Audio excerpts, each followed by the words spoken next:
Buenas hermanos, ¿cómo andan? Bien, hoy estamos de nuevo en esta comunidad que hemos transformado, que hemos llamado Sin Barreras. Eh, Quiero decirle una pequeña info, antes que nada, tiene que ver con el libro. Ya está publicado en Amazon, el libro Sin Barreras, Él nos amó primero. Un libro interesante para ver, un libro que habla sobre el amor de Dios, un libro que habla sobre romper con nuestras cadenas o con las cadenas que nosotros construimos a partir de las etiquetas, a partir de las expectativas del otro. Un, un libro que habla sobre la necesidad de amar como Dios ama, no solo a nosotros mismos, sino también a nuestro prójimo. Dicho esto, hoy vamos a hablar sobre la prosperidad. Un tema interesante para hablar, pero nosotros muchas veces relacionamos, hermano, a la prosperidad, a la conquista de la prosperidad en base a la fe. Nosotros tenemos que tener fe, y si tenemos fe, decretamos que vamos a ser prósperos, tenemos que cambiar de mentalidad y por arte de magia vamos a ser prósperos, porque Dios es el proveedor. Obviamente, en ese planteo hay una verdad, porque todo lo que viene de Dios. O sea, Dios creó los cielos y la tierra, Dios nos dio autoridad sobre todas las cosas, Dios es el que nos bendice, y nosotros como hijos entendemos y creemos que nuestra vida es a partir de la mayordomía y a partir de la siembra y la cosecha. Y yo siempre digo, hay algo que Dios, en el momento o en la cosa que por lo general no hay manera que Dios no actúe, o diría, donde yo visiblemente veo que Dios actúa como creadores en el fruto.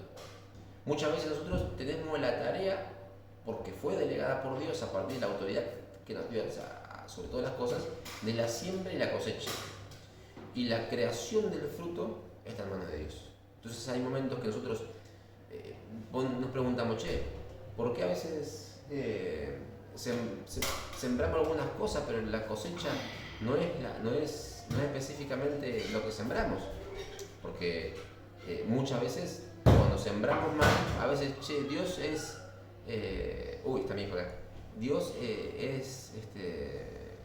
en su gracia nos permite no cosechar eso que por justicia merecemos. A mí me ha pasado muchas veces que he cometido muchos errores en el proceso y la misericordia y la gracia de Dios me ha permitido no que no haya no haya las malas noticias que yo merecía tener, digamos, por justicia. Y a veces Dios me sorprende cuando hago las cosas bien y veo que el fruto es mayor al que yo pensaba, digamos. Entonces, Dios está actuando en base al fruto, digamos.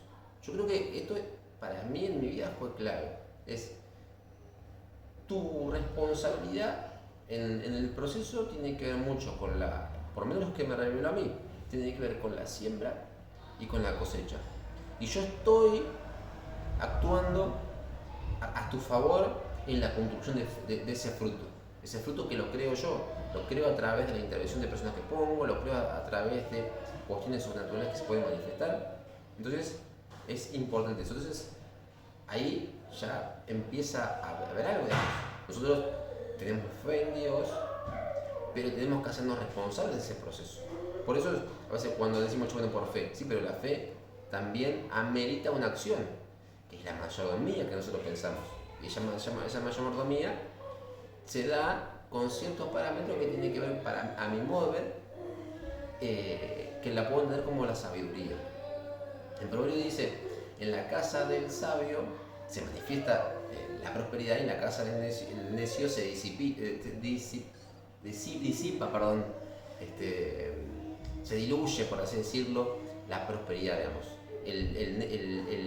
El sabio multiplica y es próspero, y el necio derrocha, malgasta. Entonces, ahí cuadra decir, che, bueno, la fe también debe estar relacionada a la sabiduría.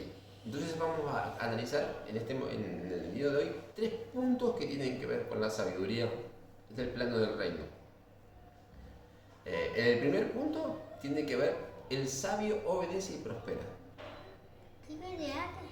El sabio, en el Proverbios 10:18, gloria a Dios, sí. El sabio de corazón recibirá los mandamientos, mas el necio de labios caerá.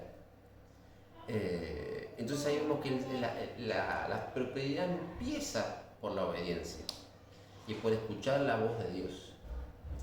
¿Qué es la obediencia? Es poder aplicar y tomar decisiones en base a las instrucciones. Yo creo que siempre cuando Dios si algo hace, es generar instrucciones, es hablar. Siempre va a haber una instrucción que nos da Dios en nuestra vida, digamos. Ya sea una instrucción en el ámbito de la finanza, en el ámbito de la salud, en el ámbito de la familia, en cualquier ámbito de la vida, en los procesos se manifiestan en instrucciones. Más, en los procesos también, valga la redundancia que lo que dije recién, los procesos manifiestan instrucciones. Si vos estás viviendo un proceso, es porque Dios te está dando una instrucción. Hay una instrucción, hay una palabra que te está soltado, que te está puesto Dios en el corazón, y en el cual muchas veces por una cuestión o puntual, o por el segundo punto que vamos a dar, Dios te metió en un proceso, digamos. Y es loco cuando se dice, bueno, cuando vos te das cuenta que a veces el proceso viene de Dios.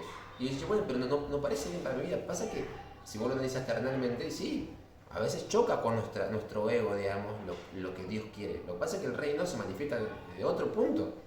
Entonces, en la obediencia, en la instrucción, es fundamental y es una cuestión. Dios siempre te va a dar instrucciones a cumplir en tu negocio, en tu vida.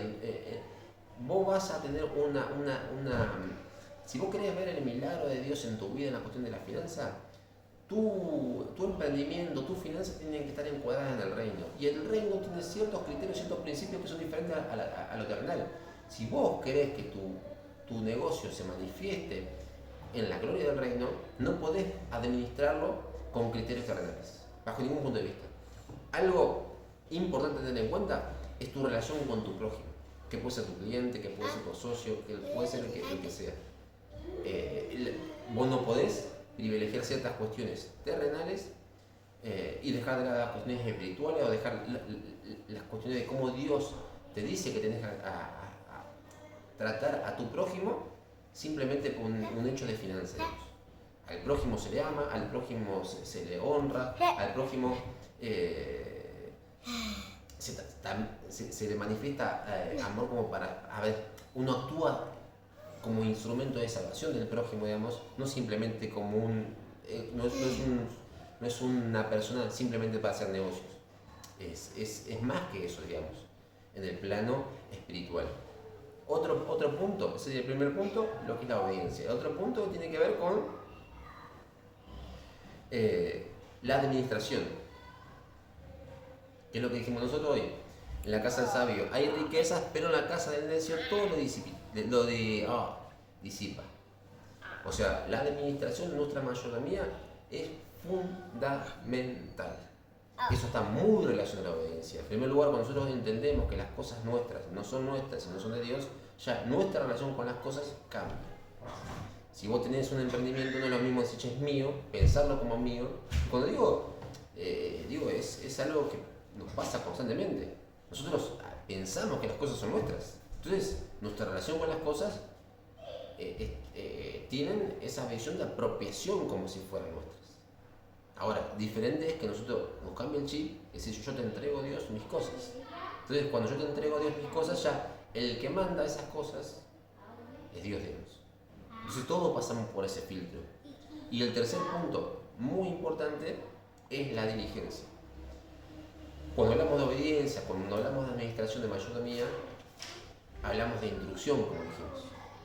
Y ahora, cuando hablamos de diligencia, hablamos de momento. ¿Cuál es el momento en el cual nosotros debemos cumplir con esa instrucción que nos pone en una condición de ser obedientes y nos ponen también en un rol de ser administrador? Es el ahora, no el mañana, ni una vez, ni yo ya veo, si lo voy a poner en oración. Cuando el Espíritu Santo ya te manifiesta que vos tenés que hacer modificaciones en tu vida, y si vos querés ver los frutos de tu relación, en tu vida, en tus finanzas, querer frutos sobrenaturales, o sea, frutos del reino, al momento que te da la instrucción, vos tenés que empezar a hacer los cambios necesarios. ¿Por qué digo los cambios necesarios? Porque hay cuestiones puntuales que pueden llevar tiempo. Si vamos a suponer, Dios quiere que te llama a predicar a una ciudad determinada, que te obliga a cambiarte de ciudad, a dejar un comercio o trasladar tu comercio de un lugar al otro. Obviamente que vos de golpe porrazo no vas, de un día vas a desde un lado y al otro día vas a estar con tu negocio montado en otra ciudad, digamos, por dar un ejemplo.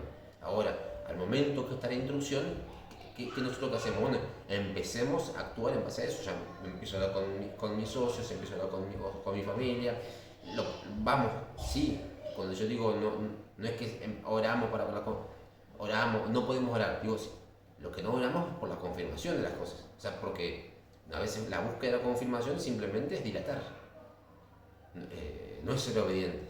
O sea, la búsqueda de la confirmación, de la reconfirmación, de la reconfirmación, no tiene nada que ver con obediencia. Si Dios te dijo algo, te habló algo, y nosotros tenemos una relación espontánea, íntima con Dios, y sabemos que está en nuestro corazón eso, y sabemos que es de Dios, ya la oración no tiene que ver para la confirmación. La oración ya tiene que ver con el acompañamiento de Dios en nuestro proceso. Entonces, ya ahí tenemos el tercer punto, que dijimos que íbamos a hablar sobre 3 puntos importantes, que es la obediencia, el pensarnos como administradores, lo que es la mayordomía, y después la diligencia. Dios es bueno, a veces parece complejo ver que nuestras finanzas prosperan. Nosotros estamos en un proceso en el cual Dios ha obrado mucho para bien, siempre para bien, pero a veces ha obrado mucho permitiendo vivir nuestras expectativas, y a veces, como a veces nos está pasando en este caso, a veces nuestras expectativas van por un camino y Dios nos está planteando otro camino. Nosotros, por ejemplo, nos pasó, para dar un ejemplo puntual, estamos en un proceso, lo hablo, no porque uno tenga todo resuelto, porque nadie tiene todo resuelto, y el que diga tiene todo resuelto ya empieza a levantar un altar hacia sí mismo, que la verdad que no sé si es el más cómodo en su relación con Dios. Pero, porque todos tenemos ese proceso, digamos. Nosotros nos pasó que Dios ya nos empezó a trabajar para dejar un local, y nos costó dejar el local, y de un porrazo Dios actuó de una manera y lo tuvimos que cerrar. Entonces, nuestra demora, nuestra no diligencia al momento de dejar nuestro local hizo de que dejar el local, porque terminó cumpliéndose la voluntad de Dios, fue de una forma más desordenada de la que hubiera hecho, o la que hubiera sido, si nosotros hubiéramos hecho las cosas como Dios lo planteaba, digamos. Pero son cosas que vamos aprendiendo en el proceso. Yo siempre digo, cuando Dios creó los cielos y la tierra, que los puso en Edén, cuando se manifestó el pecado, hubo 2 cosas que pasaron. Uno, la paga del pecado a la muerte, nos separó de Dios y trajo la muerte, pero otra cuestión puntual es nos sacó del Edén. El Edén es el espacio donde el fruto se manifiesta, donde la creación de Dios se manifiesta. Entonces, Dios, en la gracia y en el amor de Dios a través de la cruz, no solo nos trajo la salvación, sino también nos trajo el huerto, nos trajo el jardín donde los frutos se crean y se multiplican, digamos. Y es bueno, es interesante, porque cada vez Dios abre ciertas puertas, ciertas oportunidades, te abre el proceso en el cual te pone un nuevo Edén y te pone un nuevo proceso de instrucciones, en el cual a veces te dice, che, este fruto tenés que comer, este fruto no podés comer, yo quiero tu vida de esta manera determinada, quiero tu proceso de esta manera determinada. Nosotros vamos actuando en base a eso. Y cuando nosotros somos obedientes, entendemos que somos mayordomos, somos diligentes en esas instrucciones, en ese huerto que Dios nos da como temporada, por así decirlo, los frutos se manifiestan de una manera, y si nosotros comemos de lo que no debemos comer y pensamos que los criterios los ponemos nosotros, como cuando comemos el árbol que nos manifiesta el bien y el mal y nos creemos ya constructores de la razón y de la verdad, eso nos separa por lo general no solamente de la salvación, sino también de los frutos. La mayoría de los frutos que perdemos, hasta financieramente por así decirlo, es porque nosotros empezamos a comer manzanas que no correspondían. Empezamos a tomar decisiones que no cuadraban en ese jardín, en ese huerto que Dios te puso en cada temporada. Espero que les haya gustado. Bendiciones. Suscríbanse. Recuerden que en Amazon está el libro Sin Barreras, Él nos amó primero. Bendiciones y hasta la próxima, hermanos.